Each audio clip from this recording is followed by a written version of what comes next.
Comme perdu au milieu du Coberg, un petit vignoble uclois à l'écart de la ville.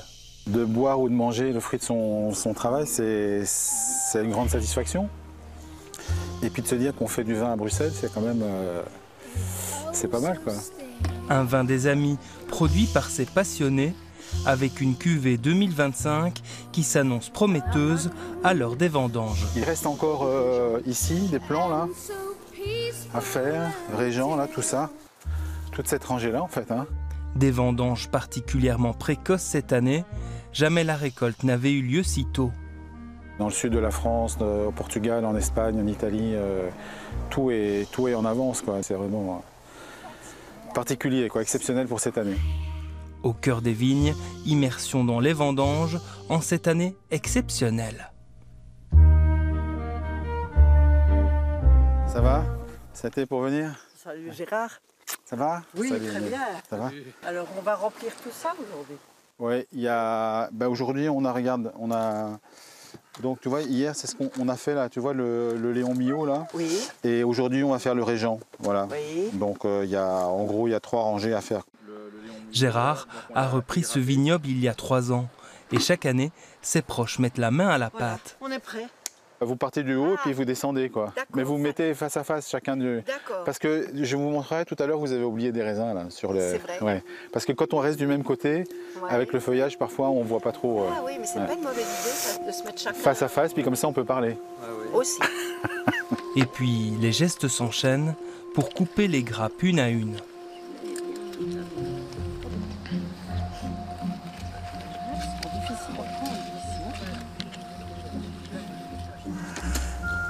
Tortillé. Hein. Oui, c'est un berger ficoté. Et alors il pousse à l'envers. Je suis munie d'un sécateur et je coupe les. Voilà, j'enlève les feuilles, j'essaye de trier un petit peu parce que certaines grappes sont quand même fort abîmées par les frelons. Tiens, je te reprends ton seau alors. Il y avait des belles, il y avait des belles. Voilà, hop, échange de seau.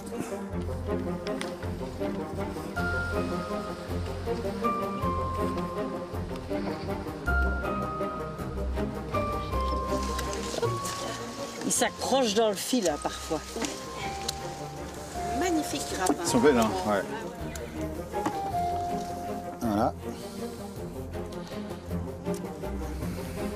Pour prêter main forte à Gérard et Rita, Françoise et Roland, des habitués des vendanges. C'est un gros boulot les vendanges? On fait tranquille. C'est pas comme quand on a travaillé pour un professionnel, là, on est dilettante et c'est super sympa, on s'amuse bien. On a beaucoup fait les vendanges quand on était jeune, en France. Et là, il fallait carburer, quoi. Mais ici, c'est cool. Alors en fait, mes étiquettes sont de l'autre côté. Ah ben voilà. Tu les vois là? Baco, ouais, Baco. Baco. C'est pas évident de reconnaître les pieds comme ça. Parfois les grappes ont un peu la même forme. Elles sont comme ça un peu cylindriques là. Donc elles se ressemblent parfois d'une variété à l'autre. Le vignoble abrite une trentaine de variétés, dont une dizaine pour vinifier. Si d'habitude les vendanges ont lieu plus tard en septembre, ou même parfois en octobre, cette année, il a fallu s'y mettre plus tôt. La récolte est bonne cette année parce que on a été un peu gâté avec la météo. Il a fait bon, il a fait chaud. On n'a pas eu de problème de maladie sur les vignes parce qu'on a eu du vent tout le temps, comme aujourd'hui là. Quand il a plu, il faisait pas chaud, donc du coup on n'a pas eu de départ de maladie. Et il est arrivé à maturité assez tôt, là, donc début août il était déjà mûr, donc on a presque 3 semaines, voire 1 mois d'avance sur les vendanges d'habitude. Ici, il n'y a pratiquement plus rien. Voilà. Certaines grappes étaient complètement desséchées. Et en réalité, donc je pensais que c'était le soleil qui les avait grillées, mais Gérard m'a dit que non, en fait c'est les frelons qui sucent tout le jus, quoi. La gourmandise des frelons pour le sucre, un indicateur que le raisin est prêt pour la vendange, comme le goût de la chair et des pépins. Et pour le prouver, Gérard utilise aussi ce réfractomètre. Ouais, là il est à 13, 13,5, c'est pas mal. On peut le laisser encore un petit peu. On va goûter.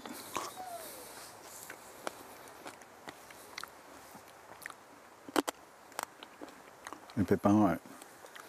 Et comme ça, vous savez voir un petit peu où en est le raisin. Et là, comme ça, on sait où on a le raisin. Donc là, ici, ça nous donne directement l'indice, le pourcentage de sucre qui est dans le raisin. Donc une estimation de l'alcool.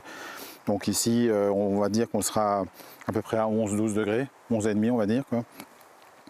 Donc ici, c'est bon, on peut vendanger déjà, on peut laisser encore un petit peu.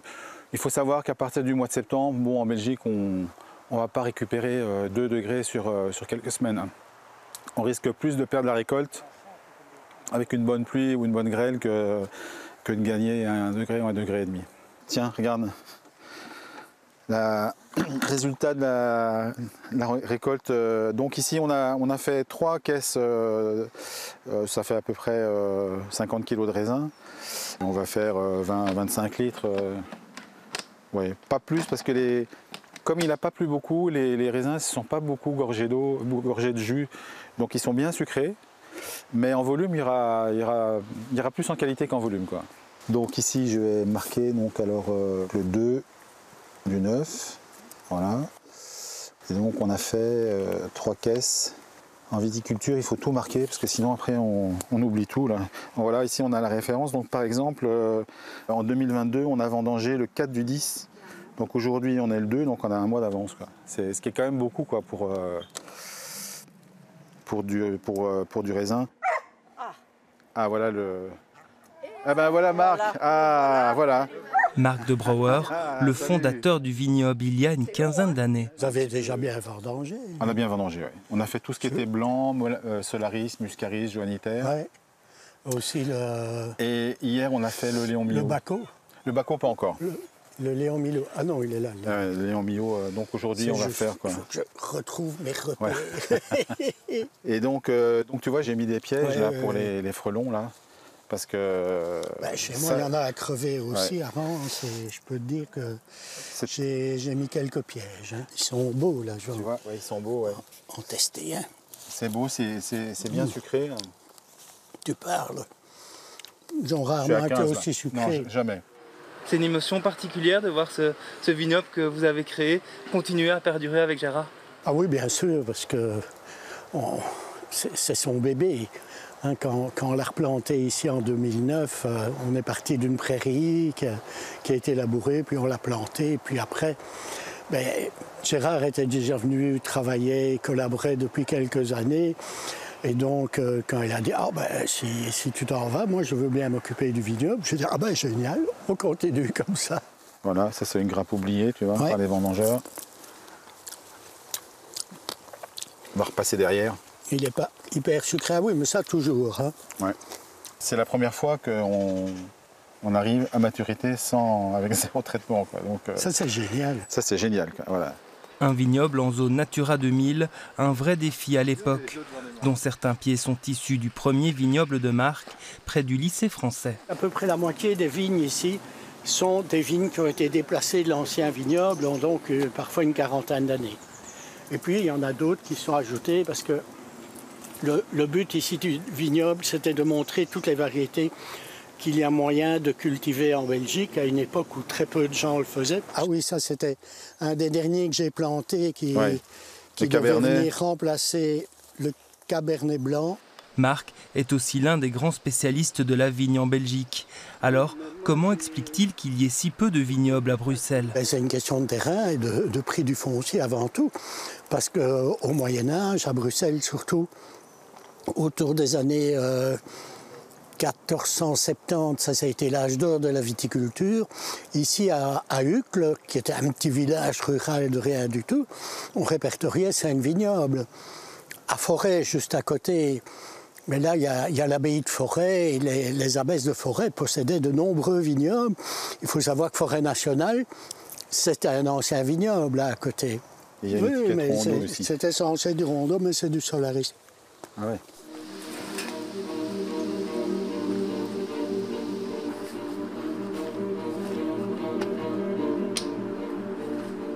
Roland, si tu veux, tu peux ouvrir la première caisse, là? Ouais, tu peux y aller. Après la récolte, l'étape de l'éraflage pour préparer la vinification. Voilà, très bien. Et puis, voilà, après on va tourner la manivelle, là. Tu vas venir tourner, Roland? C'est volontaire? Allez, hop. Le lait déjà. Voilà. Voilà, tu vois, et donc ici tu as un espèce de 2 cylindres en nylon là, qui égrappe le raisin. Et puis bah, du coup les baies tombent, tu vois, ça fait cet effet-là, quoi. Ça érafle en fait, tu vois, ça fait comme ça, quoi. Oui. Voilà. Les déchets ils vont devant là. On va l'aider un peu pour tomber dans le bac là. Voilà, donc là on voit bien le raisin et il y a encore quelques grappes, mais on les enlève, quoi. Hop, voilà. Et puis on va aller mettre ça dans le fût là. Avec les déchets. Ouais, avec tout là.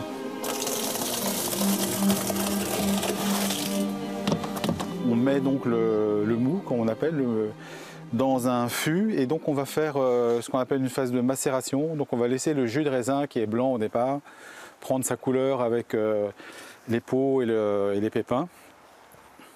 Donc on va laisser 8-10 jours, ça dépend un petit peu, on va venir surveiller, on va regarder un petit peu. Et puis une fois qu'il aura bien pris sa couleur, le vin rouge, à ce moment-là on va le passer dans le pressoir et puis on va le mettre en fût. Vous comptez le boire dans combien de temps? Ben, on va dire au mois de janvier, pour les fêtes de fin d'année. C'est le moment de vérité là. Et puis l'heure de déguster le cru 2023 pour nos joyeux compères. Le cépage c'est du Baco. C'est un vieux cépage français un peu particulier. Qui est assez robuste, voilà. En général, on le fait en rosé, mais bon, moi je l'ai fait en rouge, donc on va goûter un petit peu. Il a une belle couleur, il est assez rouge comme ça, là, c'est bien. Là. Ben voilà, donc c'est du vin rouge de Bruxelles, de Uccle, du domaine du Cauberg, voilà. C'est ça qui est rigolo, c'est de dire qu'on fait du vin rouge ici, comme ça, avec cette couleur-là, et cette texture. Ça ressemble presque à un vin du sud-ouest, tellement il est rouge, quoi. Et au goût? C'est pas mal, hein. Mais c'est pas mal parce que quand je l'avais goûté au début, il était un petit peu acide comme ça, et là maintenant il s'est assoupli un petit peu et je trouve qu'il est agréable à boire. Un produit d'exception, rare et précieux. Cette année, nos vignerons espèrent en réaliser 150 bouteilles, au goût sans pareil, celui de l'artisanat, du travail et du soleil de Bruxelles, qui aura baigné de ses rayons ce petit morceau de nature en ville.